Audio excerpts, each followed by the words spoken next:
Et en outre, je vous parle à vous qui niez les révélations de Dieu et dites qu'elles ont cessé, qu'il n'y a pas de révélation, ni de prophétie, ni de don, ni de guérison, ni de don des langues, ni d'interprétation des langues. Voici, je vous le dis, celui qui nie ces choses ne connaît pas l'évangile du Christ. Oui, il n'a pas lu les Écritures, si oui, il ne les comprend pas. Car ne lisons-nous pas que Dieu est le même hier, aujourd'hui et à jamais, et qu'en lui il n'y a ni variation, ni ombre de changement?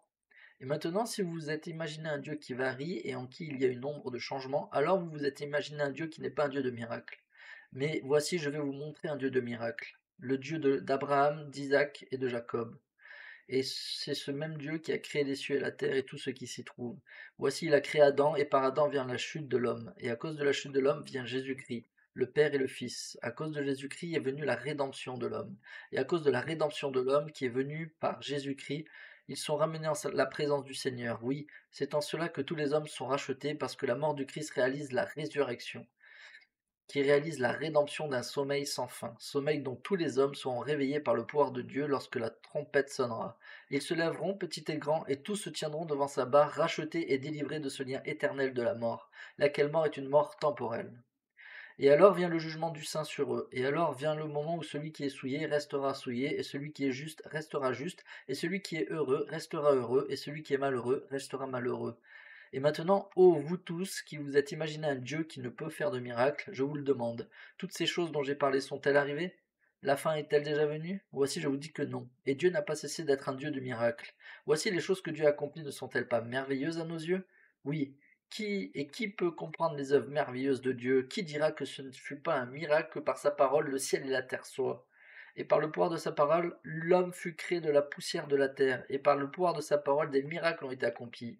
Et qui dira que Jésus-Christ n'a pas fait beaucoup de grands miracles? Et beaucoup de grands miracles furent accomplis par les mains des apôtres. Et si des miracles furent accomplis, alors pourquoi Dieu a-t-il cessé d'être un Dieu de miracles, tout étant un être immuable?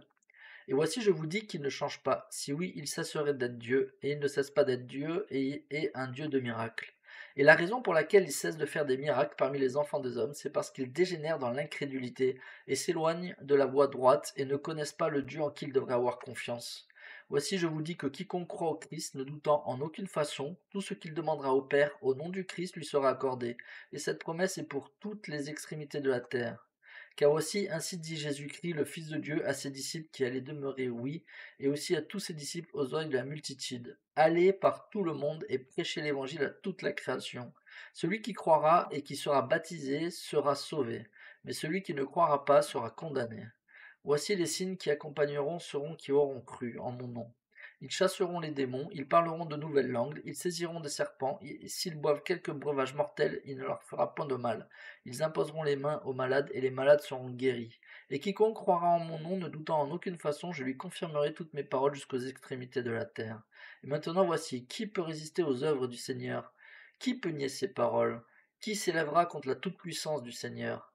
Qui méprisera les œuvres du Seigneur? Qui méprisera les enfants du Christ? Voici, vous tous qui méprisez les œuvres du Seigneur, car vous serez dans l'étonnement et vous périrez.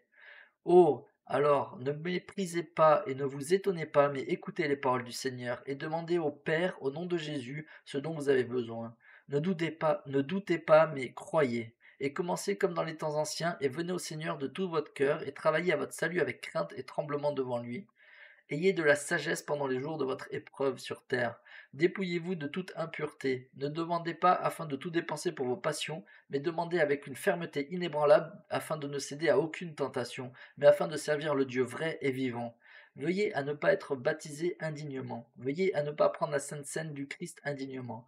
Mais veuillez à tout faire avec dignité et faites-le au nom de Jésus-Christ, le Fils du Dieu vivant.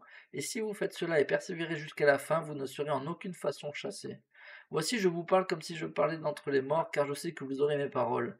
Ne me condamnez pas à cause de mon imperfection, ni mon Père à cause de son imperfection, ni ceux qui ont écrit avant lui, mais rendez plutôt grâce à Dieu de ce qu'il vous a manifesté nos imperfections, afin que vous puissiez apprendre à être plus sages que nous ne l'avons été.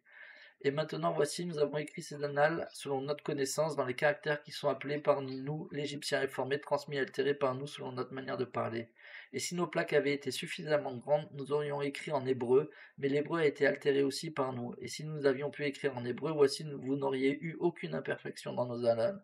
Mais le Seigneur sait les choses que nous avons écrites et aussi qu'aucun autre peuple ne connaît notre langue. Et parce qu'aucun autre peuple ne connaît notre langue, il a préparé des moyens pour son interprétation. Et ces choses sont écrites afin que nous puissions débarrasser nos vêtements du sang de nos frères qui ont dégénéré dans l'incrédulité. Et voici les choses que nous avons désirées concernant nos frères, oui, qu'ils soient ramenés à la connaissance du Christ, sont conformes aux prières de tous les saints qui ont demeuré dans le pays. Et puisse le Seigneur Jésus-Christ accorder que leurs prières soient exaucées selon leur foi, et puisse Dieu le Père se souvenir de l'alliance qu'il a faite avec la maison d'Israël, et puisse-t-il la bénir à jamais par la foi au nom de Jésus-Christ. Amen.